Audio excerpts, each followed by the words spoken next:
Allez, on va y aller.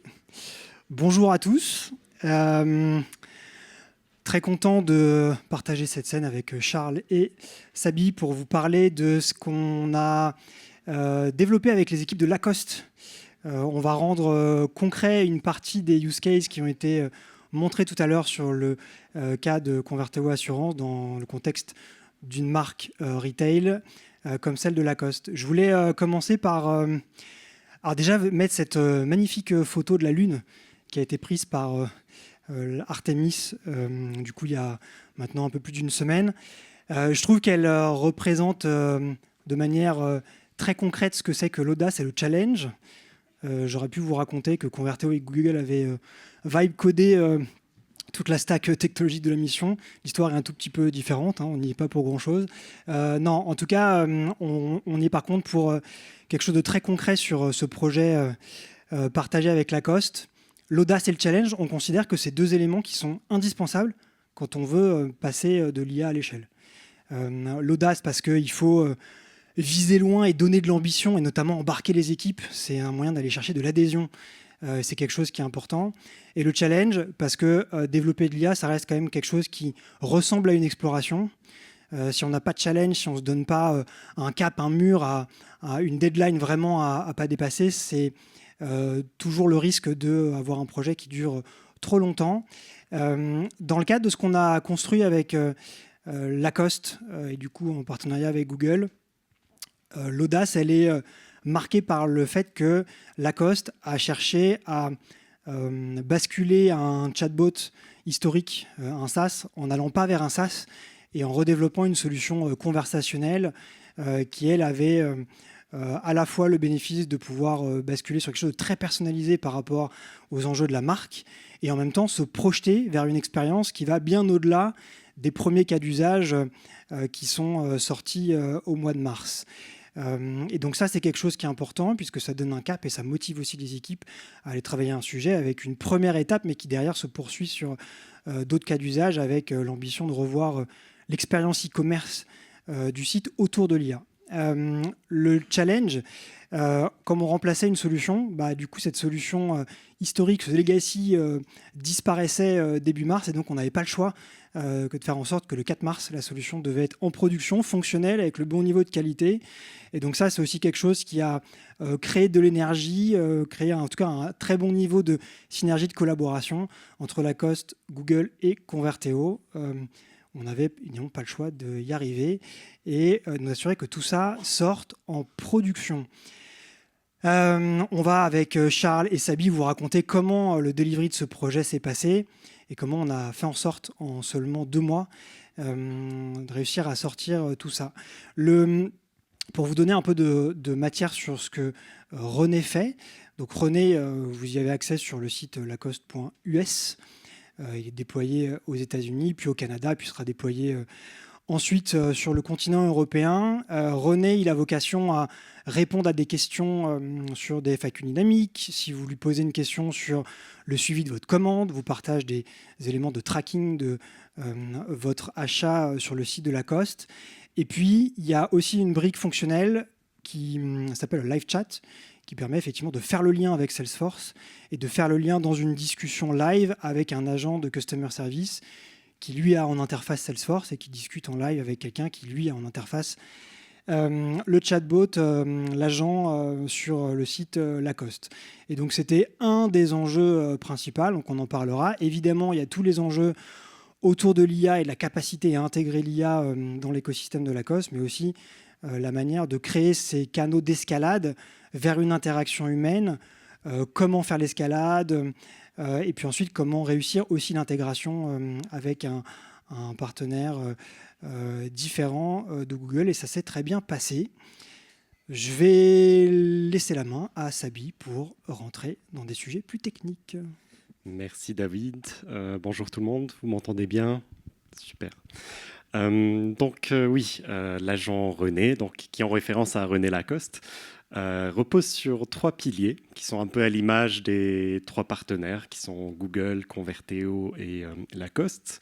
Donc le premier pilier, en fait, c'est fourni par Google Cloud. C'est un peu la plateforme Gemini Enterprise for Customer Experience, en abrégé GECX, qui est en fait une suite d'outils qui permet de construire et d'orchestrer ces agents. Donc, pour Lacoste, on a utilisé donc la brique Conversational Agents qui permet de construire finalement ces agents virtuels. Et ensuite, on a alimenté finalement ces agents avec les bases de connaissances de Lacoste qui permet en fait après aux utilisateurs de pouvoir donc avoir des réponses à leurs questions. Et bien évidemment, à tout moment, on a besoin finalement de cet humain dans la boucle que tu as introduit, David. Et donc, ça, c'est grâce à Agent Assist qu'on permet de faire finalement cette escalade quand finalement l'utilisateur veut parler à un agent humain. Donc, on a toujours un lien qui permet d'avoir de l'IA qui va ici finalement faire plutôt des recommandations au conseiller Lacoste pour pouvoir avoir toujours les meilleures recommandations. Donc ça, c'était le socle un peu GECX qui a été utilisé d'un point de vue technologique. Mais ensuite, quand on construit des agents, on a besoin finalement de les lier au système d'information. Et donc c'est là où on a le deuxième pilier qui a été donc construit, développé par Converteo, qui est donc tout le back-end applicatif qui va permettre à un agent d'avoir accès à tous les outils qui vont lui permettre d'interagir avec les systèmes d'information pour prendre des actions concrètes. Finalement, c'est un peu ça qui fait la différence entre un chatbot et un agent. On a besoin d'un petit degré d'autonomie et après, on a besoin que cet agent puisse prendre des actions, qu'il puisse faire du suivi de commandes, qu'il puisse créer des tickets dans Salesforce. Et donc, c'est un peu cette couche-là qui a été développée pour pouvoir avoir un agent dans le propre sens du terme. Et enfin, le troisième pilier, donc là, c'est vraiment une collaboration avec l'équipe de Lacoste, c'est finalement quelle est l'expérience que je veux proposer à mes utilisateurs. Et donc là, ici, on a deux utilisateurs. On a les utilisateurs finaux, les clients qui utilisent l'agent. Et donc là, on va avoir les widgets web qui ont été développés pour avoir l'interface pour discuter avec l'agent. Et ensuite, on va avoir aussi l'interface pour les conseillers Lacoste. Et donc là, c'est une intégration avec Salesforce Service Cloud. Donc l'idée, c'est de laisser finalement l'interface habituelle de ces agents pour qu'ils puissent conserver finalement l'interface à laquelle ils sont habitués. C'était une demande forte de leur part et c'est ce qui garantit finalement l'adoption. Donc ça, c'est un peu la vision de ces trois piliers de l'architecture. Ensuite, on a dû aussi faire quelques choix technologiques pendant le projet. Et peut-être un des grands choix, c'était donc le choix de la version. Parce qu'en janvier, on a sorti une nouvelle version qui est CX Agent Studio, donc dans GECX, qui a été, vous avez vu la démo juste avant la pause. Et donc, une des questions, c'était est-ce qu'on utilise la version actuelle ou on utilise CX Agent Studio? Finalement, collectivement, on a choisi de rester sur Conversational Agents, sur la techno Playbooks, parce que le scope, on était finalement sur un assistant textuel, mais on est en train de regarder pour passer sur CX Agent Studio pour ajouter encore plus de richesse finalement à l'interaction avec ces agents, parce qu'avec la nouvelle version, on peut intégrer la voix, comme vous l'avez entendu tout à l'heure. On peut intégrer aussi la multimodalité, de l'analyse d'image, de l'analyse de la vidéo, et un peu plus de richesse finalement dans les interactions avec l'agent. Voilà, finalement c'est une plateforme ouverte. René, c'est un premier agent, c'est une première brique pour cette trajectoire agentique qu'on veut pour Lacoste. Et donc l'idée, c'est de un peu capitaliser sur ça pour construire les agents suivants. Donc voilà, finalement, cette architecture, elle a été posée, je pense, en 3 semaines. C'est ça, Charles. Et donc, je te passe la main pour la partie délivrée.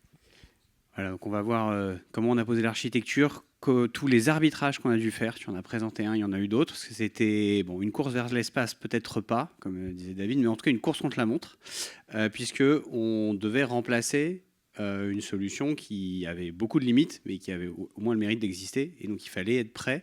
On avait une date cible le 4 mars et on a été assez fiers de la tenir. Je pense que vous faites tous des projets, et y compris des travaux chez vous, par exemple, qui arrivent rarement à terme, à temps. Voilà, là, on était très content d'avoir 0 jour de retard. Et comment on y est arrivé ? On avait 195 features à livrer et 15 semaines. Alors, il y avait une organisation chez Lacoste aussi sur les différents SI auxquels on s'intégrait, qui avaient chacun leur planning aussi de delivery.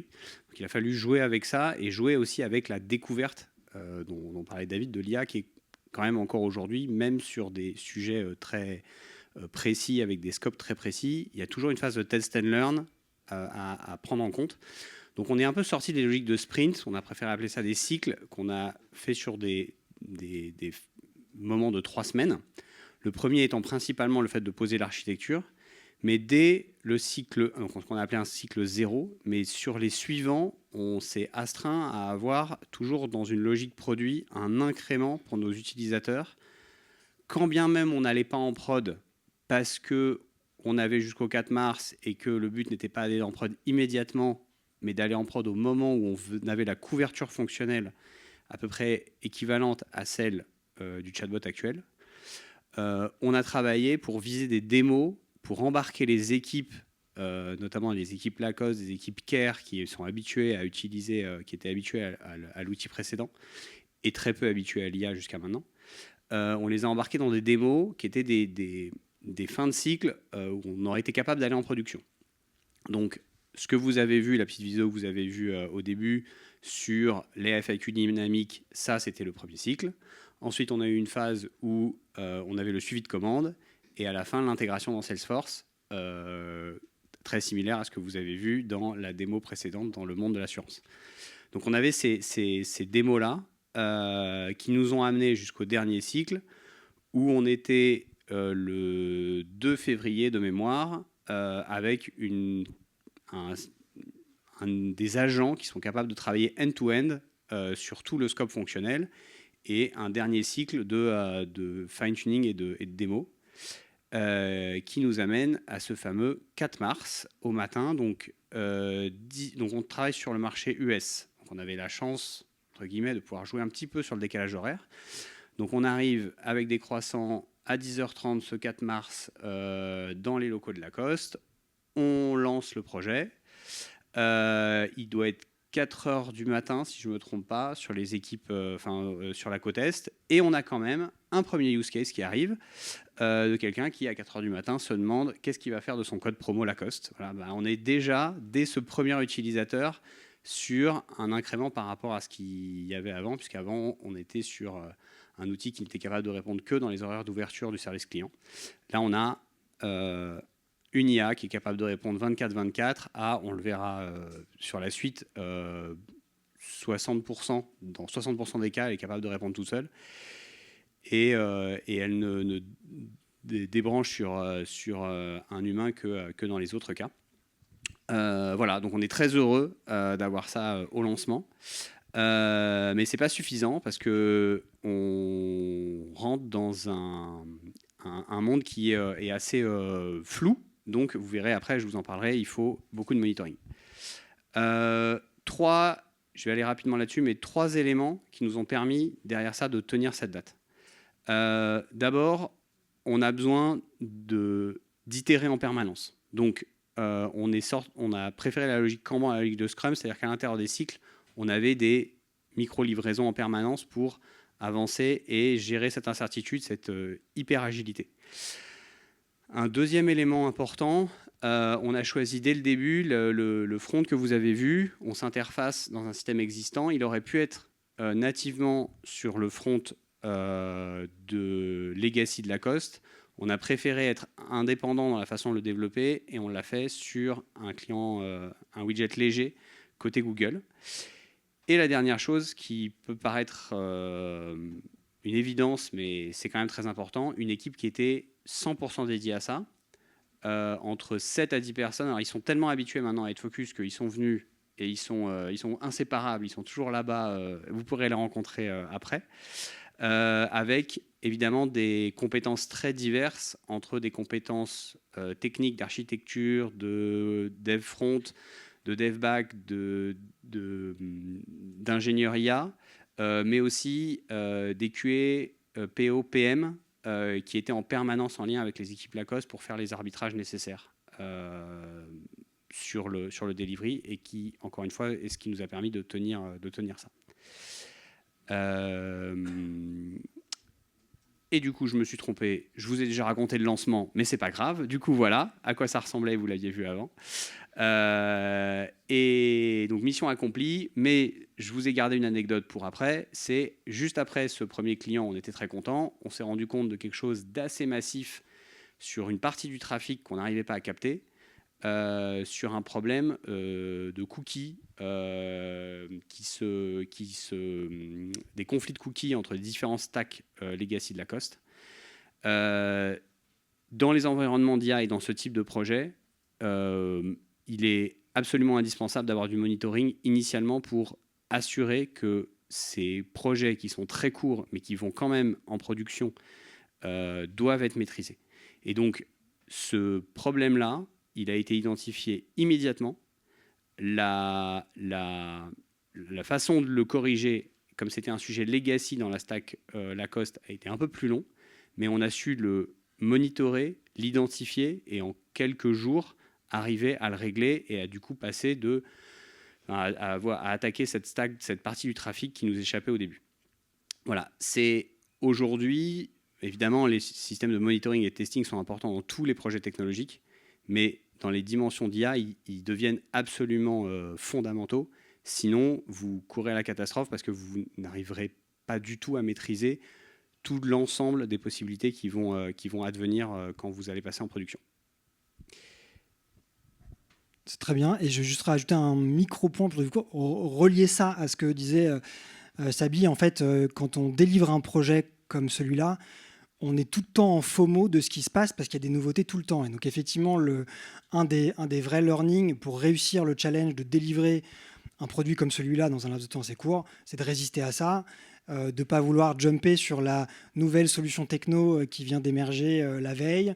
Il y en aura une autre le lendemain, et donc d'arriver à préserver les équipes de ça. C'est indispensable pour construire quelque chose de stable, de scalable, et qui du coup tient la route derrière en termes de qualité.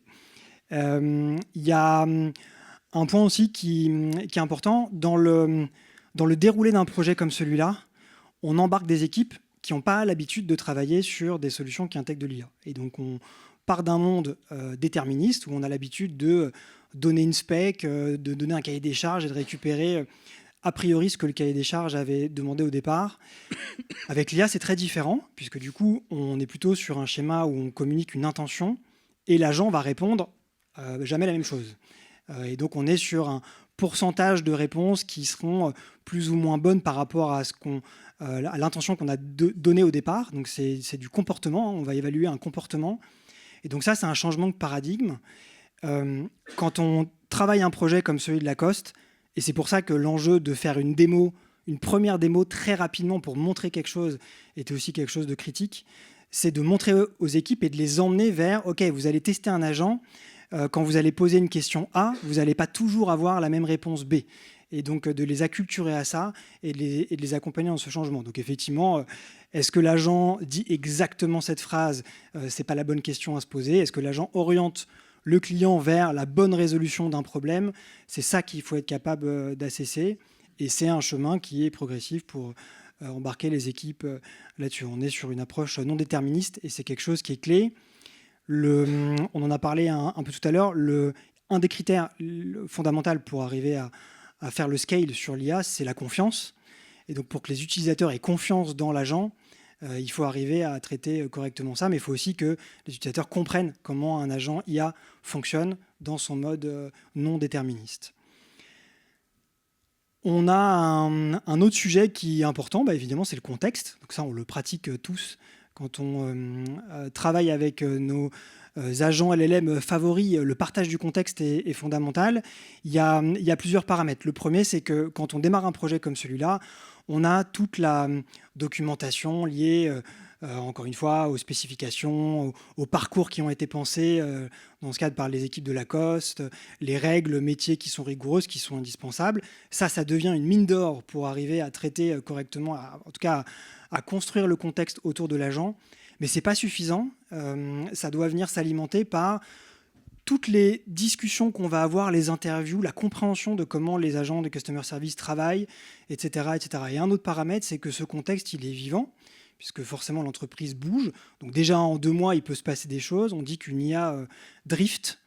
Et donc c'est donner au niveau de l'architecture et dans la manière dont l'agent est construit, donner les clés pour que ce contexte puisse se mettre à jour aussi régulièrement et arriver du coup par le monitoring notamment, s'assurer que l'agent continue à apporter une bonne réponse dans le temps en ayant un contexte qui lui va être aussi vivant et mis à jour dans la solution.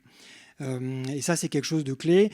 Dans le cas de ce projet-là, il y avait notamment un sujet sur le tone of voice de la marque, puisque du coup Lacoste était vigilante sur comment l'agent va répondre avec le bon tone of voice. Donc, à titre d'exemple, quand on a un mécanisme d'escalade, l'agent dit « je passe la balle à un agent ». Donc ça, c'est des termes qui étaient propres à la marque.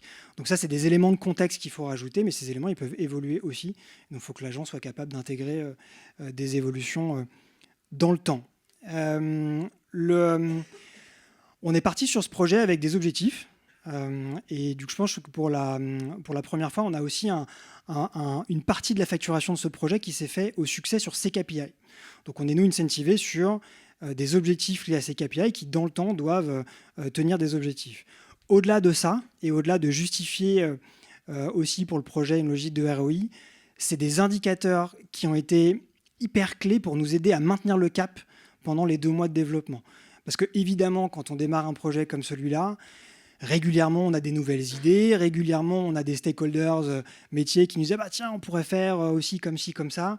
En fait, avoir ces KPI, c'est toujours garder le cap et dire oui, mais si on rajoute dès le début de la discussion un call to action qui permet de contacter un agent humain, mécaniquement, on va aller à l'encontre du KPI qui est d'essayer de réduire le taux d'escalade. Donc, c'est des choses qui sont des garde-fous qui permettent, dans une logique produit propre, de garder le cap et du coup le périmètre de l'agent qui est délivré.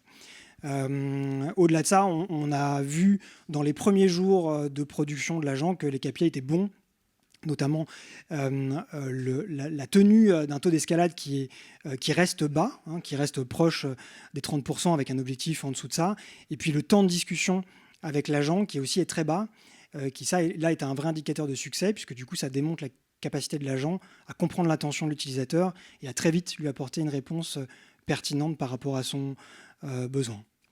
Je voulais juste, je vous ai évoqué quelque chose sur le taux d'escalade tout à l'heure et je voulais apporter une précision. Là, ce taux d'escalade, c'est pas le maximum possible technologiquement. C'est le KPI qu'on s'était donné avec Lacoste, puisque Lacoste souhaitait garder la main sur un certain nombre de use cases, et c'est là où on voit la finesse de l'agentique. Je vous donne juste cet exemple. L'IA répond quand l'utilisateur n'est pas trop énervé.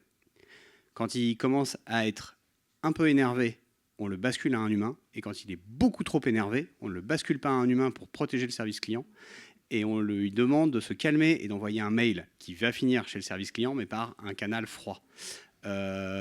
Donc je pense que ça, c'est à la fois quelque chose qui montre la finesse de ce qu'on peut faire avec l'agentique, et aussi le très bon curseur qu'on peut mettre entre l'agentique et l'humain, au-delà de la KPI qu'on voulait viser. Voilà, donc, du coup, en 60 jours, on a appris, en tout cas, on a confirmé pas mal de convictions. Être très clair dans l'objectif visé, alors on vient de parler des KPI, le scope, etc., être capable de faire ces trade-offs technologiques, se dire, en fait, on n'a pas besoin d'avoir la solution la plus récente, encore une fois, ce que je disais tout à l'heure, restons sur la solution la plus pertinente pour nous permettre d'arriver au bout du chemin. On aura des itérations après qui nous permettront d'aller plus loin. Ça, c'est clairement quelque chose qui est clé. Réussir un projet comme celui-là, c'est évidemment un sujet de travail sur le modèle, sur la capacité à travailler le LLM, faire du prompt engineering, context engineering, etc. Mais c'est aussi 80% du boulot et de la réussite liée à l'intégration. L'intégration technologique au SI de la boîte et aussi l'intégration avec l'humain. comment on aligne les humains autour du projet et comment on permet aux gens qui travaillent autour de ça de le faire correctement. Et au-delà de le faire correctement, on s'est aussi rendu compte que quand on met un agent comme ça au milieu des équipes Lacoste, en fait, on casse tous les silos organisationnels, puisque du coup, on est à cheval entre les équipes du customer service, les équipes web, les équipes qui traitent les enjeux logistiques au niveau des suites commandes. Et donc, l'agent appartient à qui? C'est un vrai enjeu organisationnel pour l'entreprise. Donc là, à petite échelle sur un agent, mais ça ouvre des discussions qui sont aussi hyper intéressantes. Donc, l'intégration humaine est aussi quelque chose qui est clé. Et le bon équilibre entre trois partenaires qui travaillent ensemble est aussi quelque chose de clé. Mais on a vraiment 3 pieds forts, l'infrastructure et la qualité de l'infrastructure avec ce que Google propose et puis la modularité de la solution. Un cap et une vision stratégique qui pousse l'ambition et qui permet d'avoir de l'audace, c'est ce que je disais au début. Et puis une équipe avec Converteo capable d'ancrer ce delivery dans une logique produit agile qui permet d'itérer et d'arriver au bout du chemin avec le bon scope et le bon niveau de qualité. Et voilà, tout ça pour avoir notre ami René en production depuis maintenant quelques temps, et puis avec une route et une roadmap encore longue pour plein de sujets passionnants sur les mois à venir. Merci, et je pense que si vous avez des questions, c'est le moment. Je ne sais pas s'il y a un micro. Ou... Je pense que je vais... Allez, super. J'ai cru comprendre que Lacoste sur la plateforme Salesforce, et Salesforce a Agentforce. Donc je me demandais le choix de passer sur Google alors qu'il y a Agentforce dans Salesforce.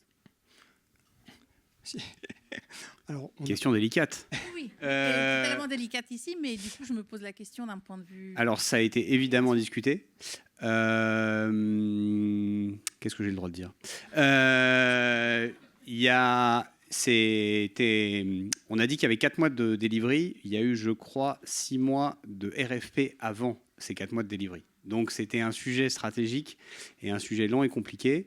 Donc, sans rentrer dans les détails et sans divulguer d'informations confidentielles, c'est des logiques, évidemment, d'orientation stratégique, technologique sur l'ensemble des sujets, pas uniquement ce chatbot-là, sachant que, comme le disait David, à la base, c'était pas d'abord une discussion entre de l'agentique Salesforce ou de l'agentique Google, mais une discussion de remplacer le chatbot d'origine par une autre solution équivalente. Et puis, il y a des enjeux de coût, de run, qu'on n'a pas évoqué ici, mais qui sont hyper importantes, puisqu'il faut que ces agents-là ne soient pas trop coûteux dans l'utilisation. Et donc, ça notamment fait partie des enjeux de comparer les modèles. Ça nécessite d'aller comparer très finement. C'est pas uniquement un coût à la conversation, il y a différents facteurs. Et puis, si après vous voulez passer à la voix, c'est aussi d'autres modèles, d'autres coûts, etc. Donc, tout ça avait été analysé. Et il y a Alors, on ne va pas répondre à la place des équipes de Lacoste.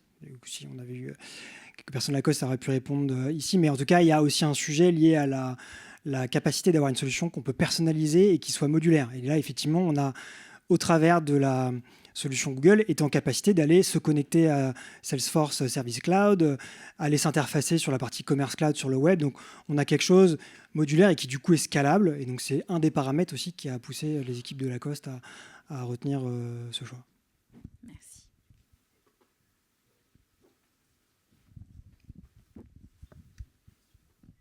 Merci beaucoup. Vous avez mentionné la problématique que l'agent était à la croisée des chemins entre plusieurs départements. Ça lève des questions de responsabilité décisionnelle et de budget. Comment vous avez pu trancher en termes d'ownership ? Alors là, pareil, je ne vais pas répondre à la place des équipes de Lacoste. C'est relativement simple dans ce cas-là, puisque du coup, on a un agent qui est sous la responsabilité des équipes digitales chez l'Accor, donc c'est normalisé comme ça. En fait, la question, elle devient puissante quand on commence à intégrer d'autres agents dans une entreprise de la taille d'une boîte comme Lacoste, où là, effectivement, le fait de casser les silos peut poser de questions sur qui est responsable de quoi. Là, ça a été relativement simple, mais c'était intéressant de voir dans le déroulé de tout ça, effectivement, des questions émerger sur finalement, on pourrait définir l'ownership sur des équipes très différentes parce que l'agent est sur des périmètres de travail qui sont différents. Mais là, effectivement, c'est resté dans le périmètre des équipes digitales et les incréments supplémentaires restent aussi dans cette logique-là. Merci. Bonjour, merci pour la présentation. Quelle est la part du trafic aux États-Unis qui fait appel à cet agent, à peu près, en pourcentage? Alors ça, je pense qu'on ne saurait pas y répondre là. Il faudrait qu'on ait les équipes de Lacoste. En tout cas, l'agent, il est disponible à tout le monde aux US. Il est disponible à tout le monde au Canada. Donc en fait, dès que vous vous connectez sur le site web ou sur le site web en version responsive mobile, vous avez accès à l'agent. Donc tout le monde peut y avoir accès en permanence. Et pareil, sans divulguer de chiffres, on remplaçait une solution qui avait beaucoup de limitations et on a déjà capté dès le début le même taux de trafic sur cette solution-là et c'est en croissance. Donc voilà, c'est disponible sur la homepage. Et ça capte un trafic équivalent à ce qu'il y avait avant. Et c'est aussi quelque chose qu'on va mesurer dans le temps, qu'on va mesurer sur les pays qui n'étaient pas équipés d'une solution à l'avance. Donc nécessairement, ça va nécessiter plus de change aussi sur le trafic.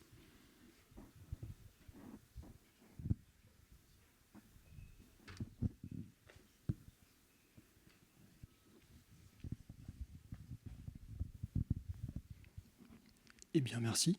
Merci beaucoup. On est good. Merci.